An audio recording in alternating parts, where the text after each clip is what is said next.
C'est cela, je le crois aussi, l'avantage de la tolérance. Parce qu'elle nous amène à une foi qui est un choix, parce qu'elle nous oblige ainsi à chercher, à puiser, à fouiller, à trier, elle autorise Dieu à nous conduire dans cet exercice périlleux. La tolérance nourrit la foi. Ne l'oublions jamais. Sans tolérance, pas de foi. J'aimerais vous laisser d'ailleurs à ce propos l'expérience que j'ai commencé à vivre lorsque je suis entré dans le ministère, dans la rubrique ecclésiale « Relations interconfessionnelles ». Je dois vous dire qu'au début, j'étais assez réticent à ce type de relation. Pour deux raisons. La première, c'est que sûr de ma vérité, je courais le risque de vouloir l'imposer, parfois maladroitement. La deuxième, c'est que j'ai rapidement compris qu'au contact d'autres foi, bien que toutes chrétiennes, la mienne parfois vacillait. Certaines pensées, certaines doctrines étaient solides, du moins solidement argumentées. Et puis, à mesure de cette pratique, je me suis aperçu que mes craintes étaient vaines. En effet, plus je recevais d'informations divergentes sur un sujet commun, par exemple la foi, par exemple Dieu, par exemple le salut, il est X possibilités de réflexion dans le christianisme. C'est finalement pas la déstabilisation qui m'attendait, ou la relativisation de ma pensée, pour ne pas dire l'apostasie. C'est au contraire la précision de ma propre pensée. Et plus on m'apportait des arguments qui m'invitaient à justifier, par exemple, ma position sur le sabbat, plus je trouvais en cela la possibilité d'une consolidation, d'une expression plus juste et donc plus fidèle. Et plus je nourrissais, je construisais le terreau doctrinal de ma foi. Remarquez que c'est aussi valable à contrario.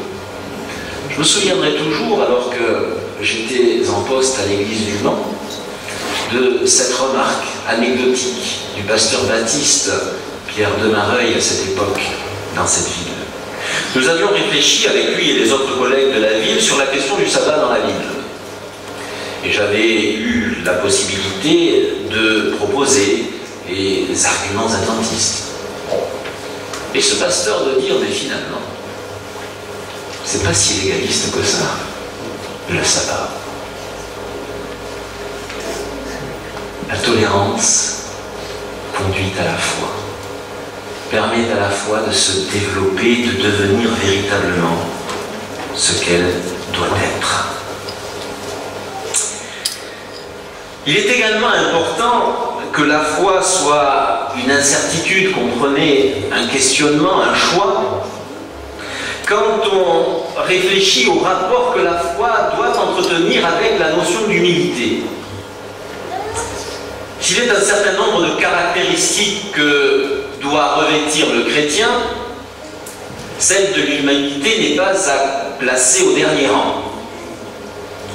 Or, il m'apparaît évident que nous entretenons avec cette notion, cette vertu, quelques difficultés. Preuve en est l'ensemble des difficultés relationnelles qui composent notre humanité, notre vie relationnelle.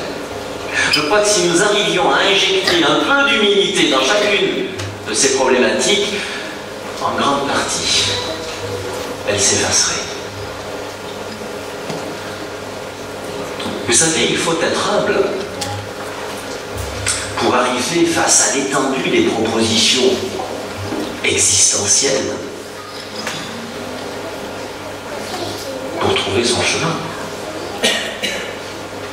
Il faut être humble pour arriver dans cette mélasse, permettez-moi l'expression, arriver à trouver à un moment donné ce rapport, ce lien avec Dieu. Et nous sommes dans du spirituel là, qui va nous permettre de trouver notre chemin, de faire des choix, de de vivre une foi active. J'aimerais vous laisser une illustration.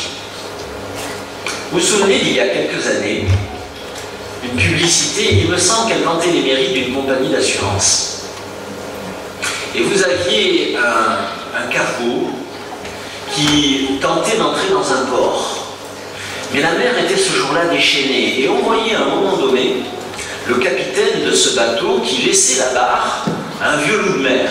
Ça vous dit quelque chose? Un homme assez barbu. J'imagine que le réalisateur avait bien choisi au niveau du casting. Et ce vieux loup de mer qui connaissait ce port et cette région particulièrement permet à ce bateau d'entrer à bon port et non pas de s'échouer sur le port. J'en reviens à la foi et à son rapport avec l'humilité. La foi, c'est aussi cela.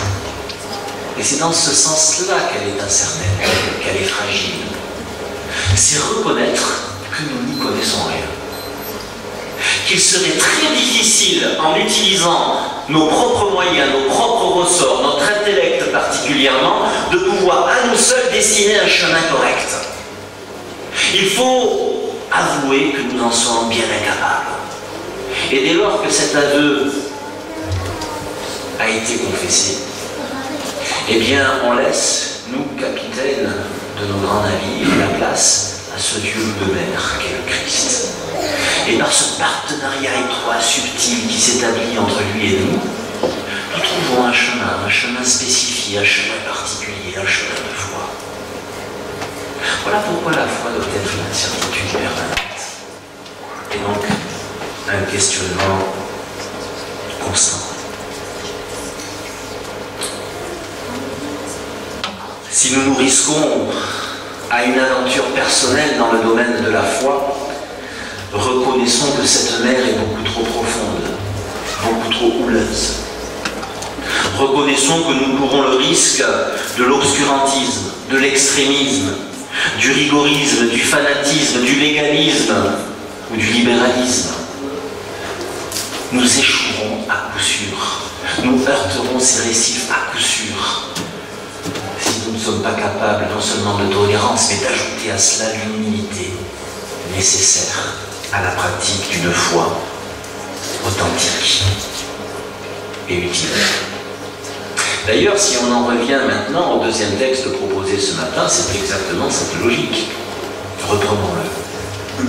Matthieu 14, les versets 30 et 31.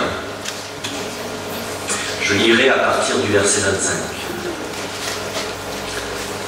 À la 4e veille de la nuit, Jésus alla vers eux, marchant sur la mer.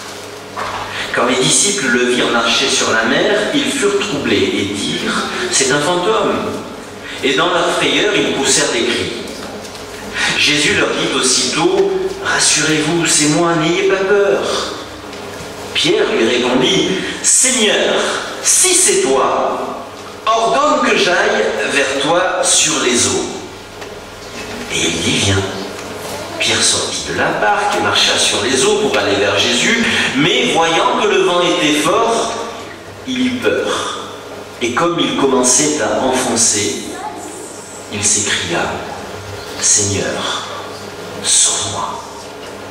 Aussitôt Jésus étendit la main, le saisit et lui dit « Homme de peu de foi, pourquoi as-tu douté ?» C'est la foi qui permit à Pierre de sortir de ce bateau. De même que c'est le manque de foi qui fait plonger Pierre dans les eaux. C'est encore la foi qui permet à Pierre de remonter les eaux. J'aime voir dans ce texte une leçon extraordinaire de foi et plus particulièrement du développement de la foi dans la vie de l'homme. Par quoi commence cette histoire de foi? Je vous pose la question. J'y ai insisté dans la lecture. Si c'est vraiment toi, une question, une alternative, c'est lui, c'est pas lui, un choix. La foi naît toujours d'un choix, d'une incertitude. Plus exactement, d'un doute ici.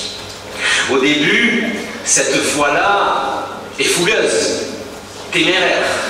Elle nous livre à toutes les hardiesses. Et je suis sûr qu'ici, nous pourrions, au moment de l'essor de notre foi, relater des expériences vigoureuses, hardies, mais déplacées, au cours desquelles nous pensions témoigner avec justice et justesse, et nous avons constaté que le résultat escompté n'était pas là.